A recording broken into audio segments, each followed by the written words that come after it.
activity ng afternoon. Walang problema sa ganun. Ang gusto lang kasi ng Panginoon is yung eagerness natin na in spite of mga bagay na kailangan natin gawin tungkol sa gusto ng puso natin is nararamdaman ng Panginoon. Nagigay siya anak, ayokong ako mag-dictate sa inyo kung ano yung will ng Panginoon sa buhay ko. Diyan sa verse na yan, sa 1 sinasabi din, yung pagpapagal mo, kung wala ang Panginoon, is useless. Diyan lang sa verse na yun eh. Kahit anong pagpapagal mo, kahit anong paghihirap mo, kung hindi kasama ang Panginoon, bali wala. Same lang din yan na aling halimbawa, a-attend ako ng binyag, a-attend ako ng birthday. Minsan lang po kasi yan eh. Yung normally kasi reason natin. Attend po ako ng binyag, minsan lang po kasi kaya hindi ako attend ng church. Alisin natin yung connotation na gano'n sa puso natin. Yes, Parises. Ano po, may lalagay po ako doon po. Si Jesus po, anak po siya ng Diyos po. Pag Sabbath day po, hindi po siya yung nagpapahinga po, yung ano po ng, ano po yun? Yung sumusunod po kapag Sabbath day po.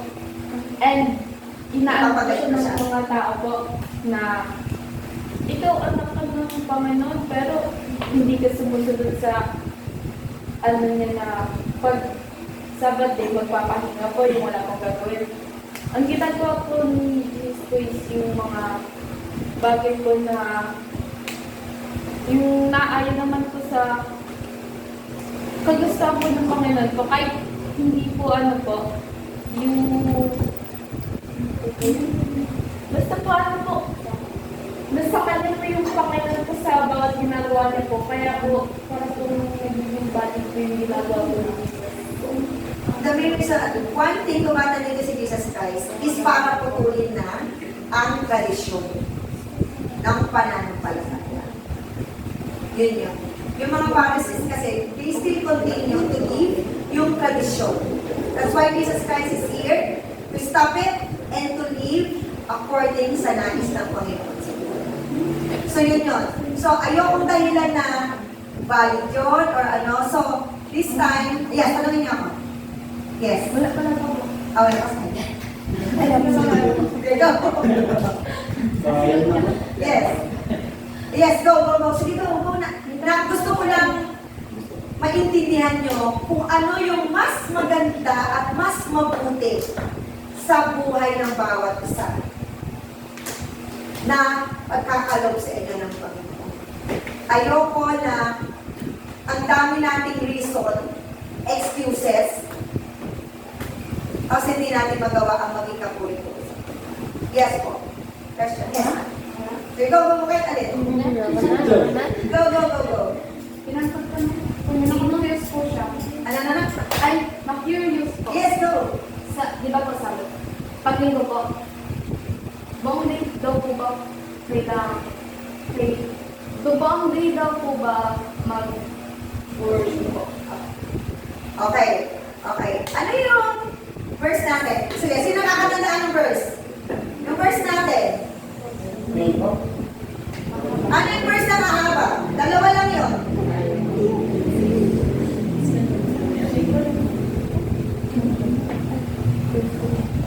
Kapasalisay mo lang yung isa na yun. Verse Corinthians 10:31. Whatever you do. So, ibig sabihin, hindi tuwing linggo ka lang mag-worship. Every day, every second, every minute of your time, every beat of your heart is to worship the Lord. Hindi sa, yes. Hindi po, ano po yung nakaraan na lang po. Yung Sabbath? Opo. Okay.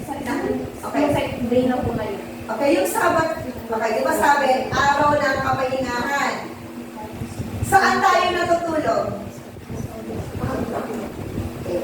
Gusto niyo ba matigas na unan? Gusto niyo ba matigas na kumot? So pag merong masamang nararamdaman kayo, ano yung una niyong ginagawa? So God's Sabbath day is araw ng kapahingahan. It's not the word itself na physically. It's kapahingahan sa piling ng Panginoon. That's Sunday. That's why we worship sama-sama tayo. Sama-sama tayo matulog. Saya. Yes. Sige, tanong kayo anak, that's wonderful. Para yung mindset natin is ma-divert. Yes, go. Pwede po ba dito gumawa natin?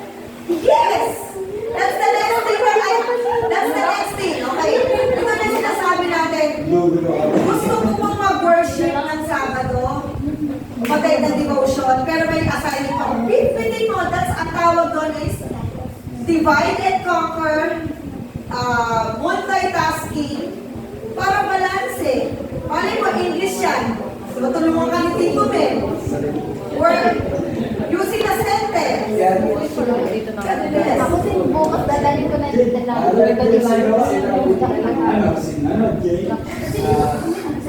I still no, kung pwede ito mo. Kasi nung nag-aaral kami, may volunteer, kasama namin si Tala.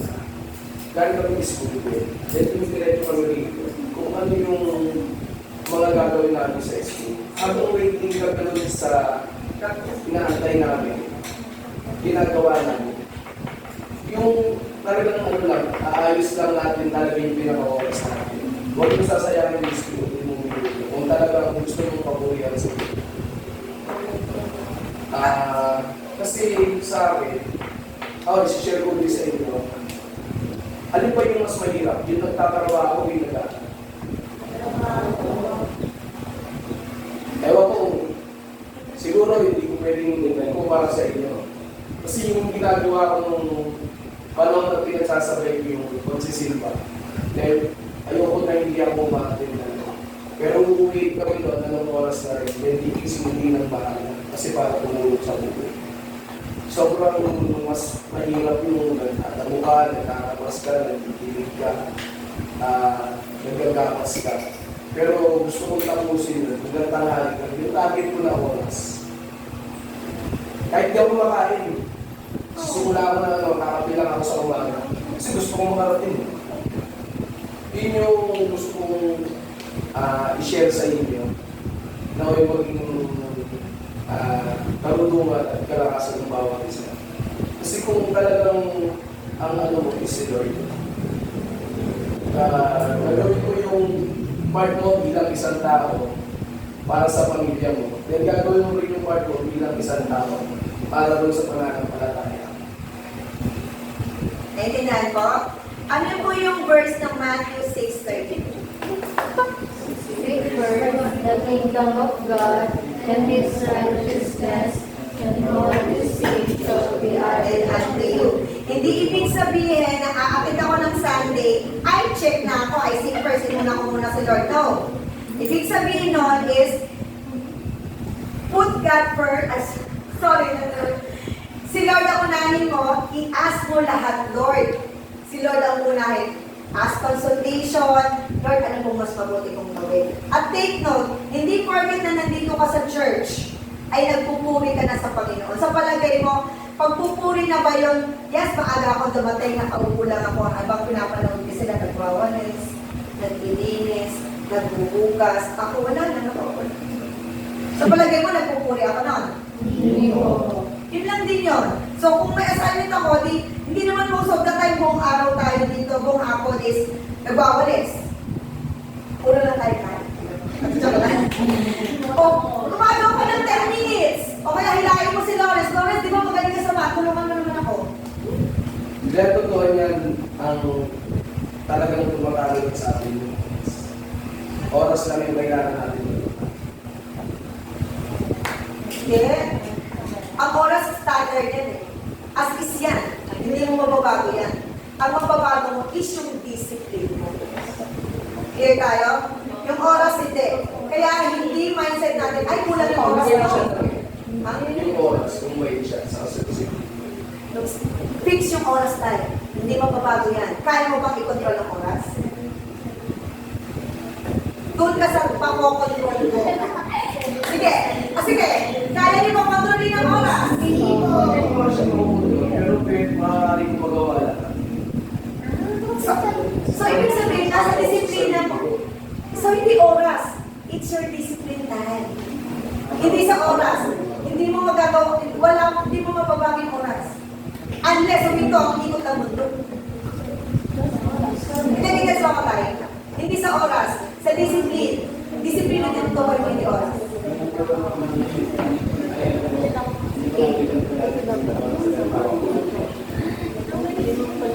Yes! Kasi sana, hindi mo fix yung oras. Fix yung oras. Hindi mo mamapababago yun. Ano yun? Stop mo. Alasing ko lang na hapon. Hindi naandar ah. Hindi yun. Fix your discipline.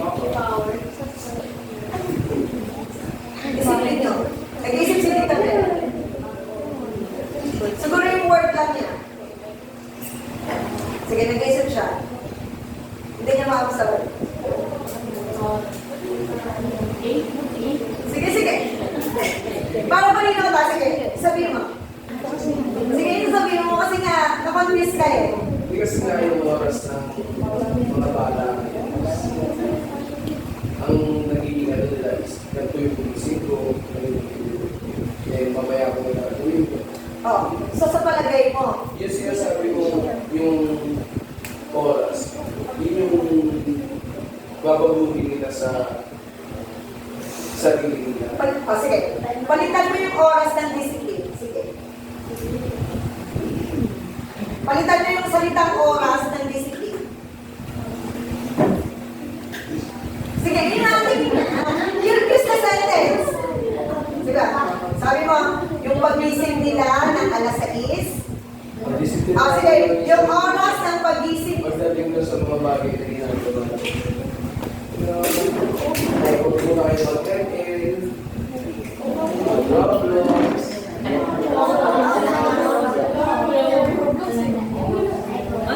cellphone, watching,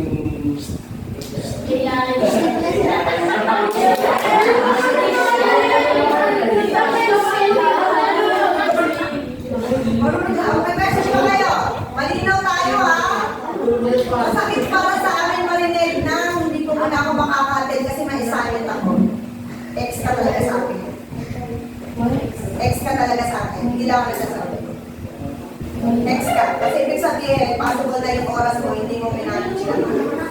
Ay, yung discipline mo, wala ka discipline. Nagigets? Okay. Na hindi pa ako makaka-attend. Ex ka sa akin. Sinasabi ko kayo diretso kayo. Uy! like yung kagabi, yung pangyayari ba kagabi is pagpapagal na mga tao lang o pagpapagal na para sa Diyos. Nakikita na siya. Yung kagabi, wala ka dito.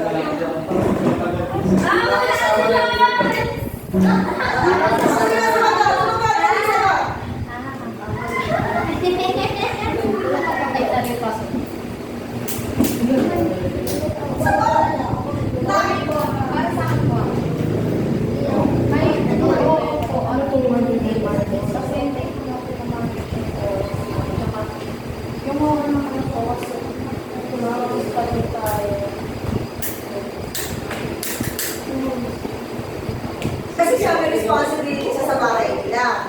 Kami ni Tito Mel, ayos lang. Magpag-alaga, umabot ka na ng sitio kasi wala kami responsibility. So, depende din sa situation. Pero yung ginawa natin last night, it's to glorify the Lord. And that's why they are here.